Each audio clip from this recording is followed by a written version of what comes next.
আসসালামু আলাইকুম। এরিকাজ কিচেনে নতুন আরেকটি রেসিপি দেখার জন্য সবাইকে স্বাগত জানাচ্ছি। আপনারা সবাই কেমন আছেন?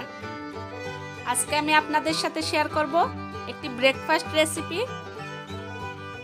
আজকে তৈরি করে দেখাবো খুব সহজ একটি রেসিপি। আশা করি রেসিপিটি আপনাদের সবার কাছে ভালো লাগবে। রেসিপিটি শুরু থেকে শেষ পর্যন্ত দেখার অনুরোধ রইল।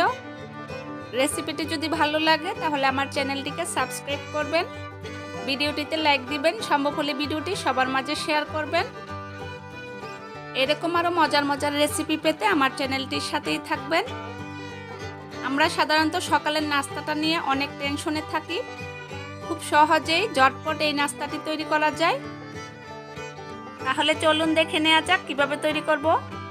নাস্তাটি তৈরি করার জন্য এখানে আমি 4 পিস পাউরুটি নিয়েছি, একটি মিক্সিং বোল নিয়েছি আর দিয়ে দিব পেঁয়াজ কুচি। এখানে আমি একটি বড় সাইজের পেঁয়াজ কুচি করে নিয়েছি। 3টি কাঁচামরিচ কুচি দিয়ে দিয়েছি। 1/4 চা চামচ গোলমরিচ গুঁড়া দিয়ে দিব। আর এই গোলমরিচ গুঁড়াটা দেওয়ার চেষ্টা করবেন, তাহলে খুব সুন্দর একটা ফ্লেভার বের হবে। 1/2 চা চামচ পরিমাণ চিলি ফ্লেক্স দিয়ে দিব। 1/2 চা চামচ পরিমাণ চাট মশলা দিয়ে দিব। আপনারা চাট মশলাটা না দিতে চাইলে এখানে গরম মশলাও ব্যবহার করতে পারেন। স্বাদ অনুযায়ী লবণ দিয়েছি। একটা কাঁটা চামচ দিয়ে খুব ভালোভাবে মিশিয়ে নিব। মিশানো হয়ে গিয়েছে, এখন আমি দিয়ে দিব ডিম। আমি এখানে 2টি ডিম ভেঙে দিয়ে দিব।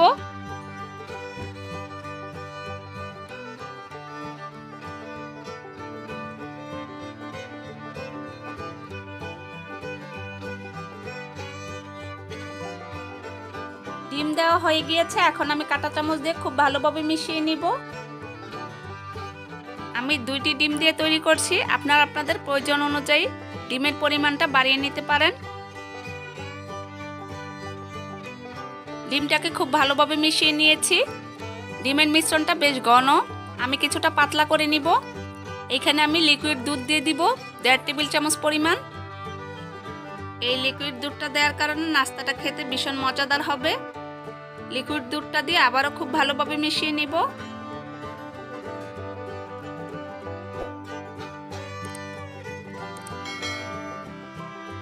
লিকুইড দুধ ডিমের সাথে খুব ভালোভাবে মিশিয়ে নিয়েছি। চুলায় আমি একটি প্যান বসিয়ে দিয়েছি, সামান্য একটু তেল দিয়ে দিব। আপনারা কেউ চাইলে বাটার অথবা ঘি দিয়েও ভেজে নিতে পারেন। ডিমের মিশ্রণের মধ্যে পাউরুটিটা আমি চুবিয়ে নিচ্ছি। 2 পাশ খুব ভালোভাবে আমি ডিমের মিশ্রণে চুবিয়ে নিয়েছি। ফ্রাই প্যানে আমি পাউরুটিটা দিয়ে দিয়েছি। এখন আমি উপরে দিয়ে দিব কিছুটা ডিমের মিশ্রণ, সাথে পেঁয়াজ আর কাঁচামরিচ কুচি। আর চুলার আঁচটা মিডিয়াম লোতে রেখে আমি পাউরুটিটা ভেজে নিব। পাউরুটির সব পাশে ডিমের মিশ্রণ দেওয়া হয়ে গিয়েছে। এখন আমি পাউরুটিটাকে উল্টিয়ে দিব।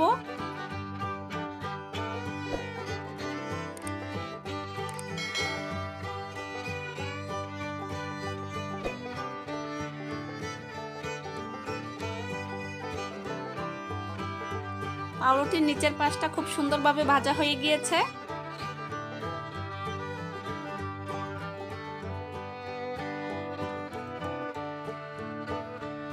এই নাস্তাটি তৈরি করা খুবই সহজ আর খুব অল্প সময়ে তৈরি করা যায়, খুব সামান্য কিছু উপকরণ দিয়ে। উল্টিয়ে পাল্টিয়ে আমি পাউরুটিটাকে ভেজে নিব।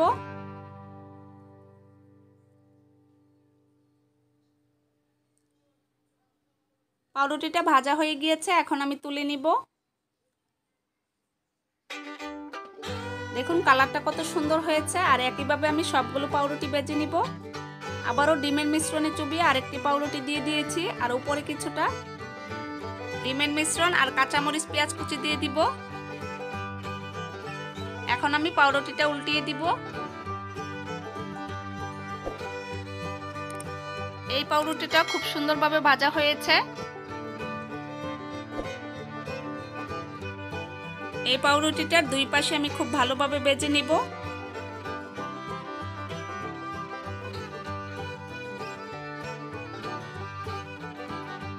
দেখুন এই পাউরুটিটাও ভাজা হয়ে গিয়েছে, আর একইভাবে আমি সবগুলো পাউরুটি ভেজে নিব। এখন আমি তুলে নিচ্ছি। কালারটা কত সুন্দর হয়েছে দেখুন। একইভাবে আমি সবগুলো পাউরুটি ভেজে নিয়েছি, আর উপরে কিছুটা টমেটো সস দিয়ে দিচ্ছি। তাতে পাউরুটির নাস্তাটি খেতে খুব ভালো লাগে।